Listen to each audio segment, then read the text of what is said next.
Guys, welcome to ത്രിനികാമെറിയ YouTube channel. അപ്പൊ ഇന്നത്തെ വ്ളോഗ് എന്ന് പറഞ്ഞാൽ ഞങ്ങളുടെ തിരുവോണത്തിനെന്നുള്ള സദ്യയുടെയൊക്കെ ഒരു വ്ളോഗാണ്. സദ്യയും പിന്നെ ഞങ്ങൾ അന്നത്തെ നടന്ന എല്ലാ കാര്യങ്ങളൊക്കെ കൊച്ചു കാര്യങ്ങളൊക്കെ ഇൻക്ലൂഡ് ചെയ്തിട്ടുണ്ട്. കാരണം മൊത്തത്തിൽ ഞങ്ങൾക്ക് വ്ളോഗായിട്ട് എടുക്കാൻ പറ്റിയിട്ടില്ല. പറ്റുന്ന കാര്യങ്ങൾ അത്രയും എടുത്തിട്ടുണ്ട്. പിന്നെ വിചാരിച്ച അത്ര കണ്ട് ഞങ്ങൾക്ക് നന്നായിട്ട് ആഘോഷിക്കാൻ പറ്റിയില്ല. അങ്ങനെ ആഘോഷിക്കാൻ പറ്റാത്തൊരു സിറ്റുവേഷൻ ആയി പോയി. അതുകൊണ്ട് ചെറിയ രീതിയിൽ ഞാൻ ജസ്റ്റ് ഒന്ന് ആഘോഷിച്ചിട്ടുള്ളൂ. അപ്പം ആ ഒരു ചെറിയ രീതി നിങ്ങളെയും കൂടെ കാണിക്കാമെന്ന് കരുതി കേട്ടോ. പിന്നെ ഞങ്ങളുടെ വ്ളോഗ് ആദ്യമായിട്ട് കാണുന്നവരാണെങ്കിൽ വെൽക്കം ടു അവർ ഫാമിലി. പിന്നെ ഈ വീഡിയോ ഇഷ്ടപ്പെട്ടാൽ ലൈക്ക് ചെയ്യാനും ഷെയർ ചെയ്യാനും, ചാനൽ ഇതുവരെ സബ്സ്ക്രൈബ് ചെയ്തിട്ടില്ലെങ്കിൽ സബ്സ്ക്രൈബ് ചെയ്യാനും ഒന്നും മറക്കണ്ട കേട്ടോ. അപ്പൊ നമുക്ക് വീഡിയോയിലോട്ട് കിടക്കാം.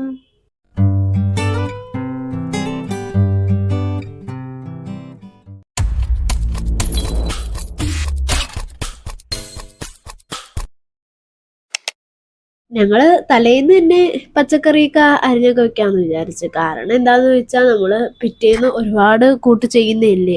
അപ്പം അരിയലും കൂട്ടുവെക്കലും എല്ലാം കൂടിയിട്ട് നടക്കത്തില്ലല്ലോ രാവിലെ. അങ്ങനെയാണെങ്കിൽ ഒരു 3 മണിയെങ്കിലും ആവും എല്ലാം തീരാനായിട്ട്. അപ്പം ഇത് രാവിലെ 12 മണിക്കുള്ളിൽ തീർക്കണമല്ലോ എന്ന് കരുതിയിട്ടാണ് തലേന്ന് ഞങ്ങളെല്ലാം അങ്ങ് അരിഞ്ഞും ക്രഷ് ചെയ്തും ഒക്കെ എടുത്ത് ഫ്രിഡ്ജിൽ എടുത്ത് വെച്ചിട്ടുണ്ടായിരുന്നു. അതായത് സാമ്പാറിനുള്ളത്, തോരനുള്ളത്, അവിയലിനുള്ളത്, അങ്ങനത്തെ ഉള്ളതൊക്കെ സെപ്പറേറ്റ് ചെയ്ത് ഓരോ പാത്രത്തിലായിട്ട് മാറ്റി ഞങ്ങളെല്ലാം ഫ്രിഡ്ജിൽ എടുത്ത് വെക്കുകയാണ് ചെയ്തിട്ടുണ്ടായിരുന്നത്. എന്നിട്ട് പിറ്റേന്ന് തന്നെ അമ്മ എഴുന്നേറ്റിട്ടുണ്ടായിരുന്നു. നേരത്തെ എഴുന്നേറ്റ് അമ്മ ഉറങ്ങിയപ്പോൾ തന്നെ കുറച്ച് ലേറ്റായി. അമ്മയ്ക്ക് അത് ഓർക്കം വന്നില്ല എന്ന് എന്തൊക്കെ പറഞ്ഞു. എന്നിട്ട് അമ്മ എഴുന്നേറ്റിട്ട് അമ്മ സാമ്പാറിനുള്ളതും മോരിനുള്ളതും എല്ലാം അമ്മ അങ്ങ് പെട്ടെന്ന് ചെയ്തു തീർക്കാൻ പറ്റുന്ന ഐറ്റംസൊക്കെ അമ്മ പെട്ടെന്ന് അങ്ങ് തീർത്തു. എന്നിട്ട് ഞങ്ങളും കൂടെ സഹായിക്കുന്നുണ്ടായിരുന്നു ഓരോന്നൊക്കെ ചെയ്യുന്നതിന്. പാത്രം എടുത്ത് വെക്കുന്നതിനാണേലും അല്ലാതെ ഓരോ ഐറ്റംസൊക്കെ ഞങ്ങളെ കൊണ്ട് ചെയ്യാൻ പറ്റുന്നതൊക്കെ ഞങ്ങളും കൂടെ അമ്മേനെ സഹായിച്ചിട്ടുണ്ടായിരുന്നു. പിന്നെ പായസം അതും എല്ലാം 4 കൂട്ടം പായസം ഞങ്ങൾ വെച്ചിട്ടുണ്ടായിരുന്നു. ഇതെല്ലാം അമ്മ തന്നെയായിരുന്നു ചെയ്തത്. ഞങ്ങൾ ജസ്റ്റ് തോരൻ വെക്കാനും അതിനൊക്കെ സഹായിച്ചിട്ടുണ്ടായിരുന്നുള്ളൂ. കുഞ്ഞും കൂടെ ഉള്ളതുകൊണ്ട് അനീഷ മൊത്തത്തിൽ കുഞ്ഞിൻ്റെ പുറകെ ആയിരുന്നു. കാരണം അവള് രാവിലെ എഴുന്നേറ്റ് കഴിഞ്ഞാൽ കളിക്കാനും അതിനും ഇതിനൊക്കെ അവൾക്ക് ആഹാരമൊക്കെ കൊടുക്കണമല്ലോ. പിന്നീട് രാവിലെ എഴുന്നേറ്റ് മേശപ്പുറം ഒതുക്കിയപ്പോഴാണ് പൈനാപ്പിൾ അവിടെ ഇരിക്കുന്നത് കണ്ടത്. അതുവരെ പൈനാപ്പിളിൻ്റെ ചിന്ത പോലും ഞങ്ങൾക്ക് പോയിട്ടില്ലായിരുന്നു. അങ്ങനെ പെട്ടെന്ന് തന്നെ പൈനാപ്പിൾ എടുത്തായിരുന്നു പൈനാപ്പിൾ കിച്ചടിക്ക് വേണ്ടിയിട്ട് ഉള്ളത് അരിയുമായിരുന്നു. പൈനാപ്പിൾ പെട്ടെന്ന് തന്നെ പകുതി ഞങ്ങൾ എടുത്തുള്ളൂ. കാരണം ഒരുപാട് കൂട്ട് വയ്ക്കുന്നുണ്ട്, മൊത്തം നമുക്ക് വേണ്ടല്ലോ.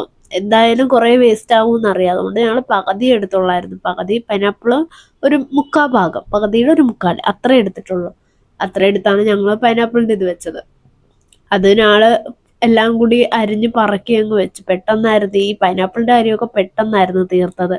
കാരണം അമ്മ അവിടെ ഒരുവിധം പായസമൊക്കെ വെച്ച് കഴിഞ്ഞിനി എല്ലാം മേശപ്പുറത്ത് കൊണ്ട് വെച്ചാൽ മാത്രം മതിയായിരുന്നു. ആ ടൈമിലാണ് ഞാൻ പെട്ടെന്നെടുത്ത് പൈനാപ്പിളൊക്കെ അരിയാൻ തുടങ്ങിയത്. ധൃതിയിൽ അരിഞ്ഞ റൗണ്ടി അരിയാനുള്ള പൈനാപ്പിൾ ഞാൻ അങ്ങ് നടുവിനെയൊക്കെ കട്ട് ചെയ്ത് അത് അങ്ങനെ ആയിപ്പോയി. എന്നാലും ഞങ്ങൾ വെച്ചു, പെട്ടെന്ന് തന്നെ കാര്യം തീർത്തു.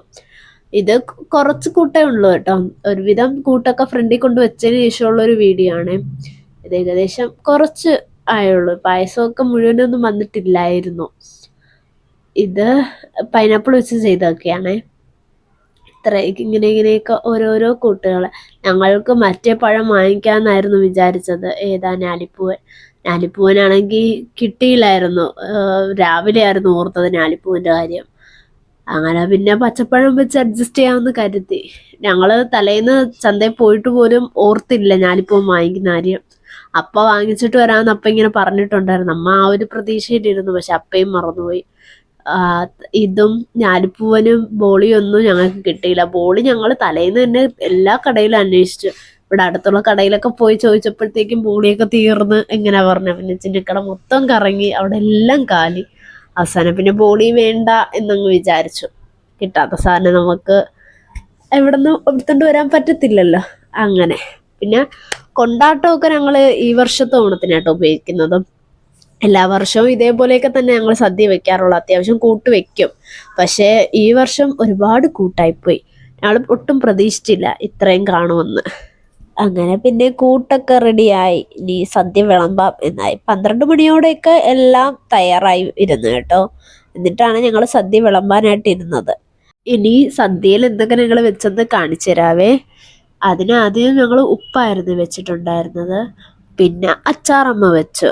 അച്ചാറ് ആദ്യം കുറച്ചായിരുന്നു വെച്ചത്. പിന്നെ വീഡിയോയിൽ കാണിക്കുന്നതല്ലേ എന്ന് വിചാരിച്ചാണ് ഇത്തിരി കൂടുതൽ വെച്ചത്. കാരണം അപ്പ അച്ചാർ അങ്ങനെ കൂട്ടാറില്ല.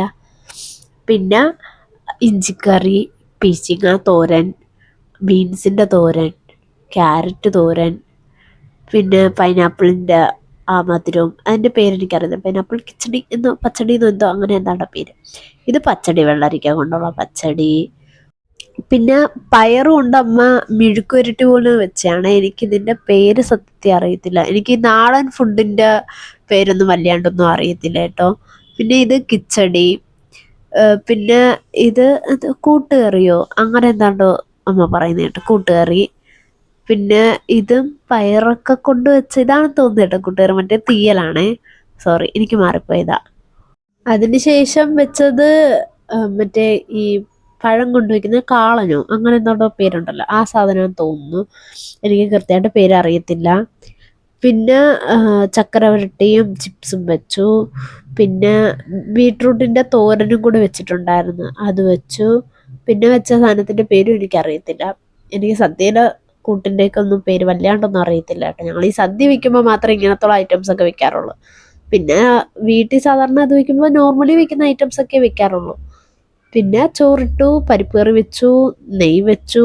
അമ്മ പറഞ്ഞു പരിപ്പിൻ്റെ കൂടെയാണ് നെയ്യ് വെക്കേണ്ടതെന്ന്, അങ്ങനെ നെയ്യ് വെച്ചു. പിന്നെ സാമ്പാർ ഒഴിച്ചു, പിന്നെ പപ്പടം വെച്ചു. അങ്ങനെ ഇതായിരുന്നു ആദ്യത്തെ കൂട്ട്. പിന്നെ പായസം 4 സെറ്റ് പായസം വെച്ചിട്ടുണ്ടായിരുന്നേ. ബ്രഹ്മസല്ലി, അട, പഴത്തിൻ്റെ പായസം, പിന്നെ പരിപ്പ് പായസം. ഇങ്ങനെ 4 സെറ്റ് പായസമായിരുന്നു വെച്ചിട്ടുണ്ടായിരുന്നത്.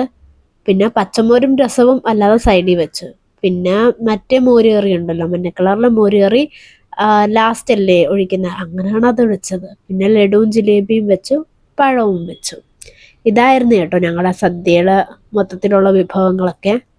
പിന്നെ ഞങ്ങളെല്ലാവരും അങ്ങ് ഇരുന്നു. അപ്പോഴേക്ക് ആദ്യമേ തന്നെ ആ ഒരു പ്ലേറ്റ് വാഴയില സദ്യ കൊടുക്കുകയായിരുന്നു ചെയ്തിട്ടുണ്ടായിരുന്നത്. പിന്നെയാണ് ഞങ്ങൾ ഓരോരുത്തരായിട്ട് എടുക്കുകയൊക്കെ ചെയ്തിട്ടുണ്ടായിരുന്നത്.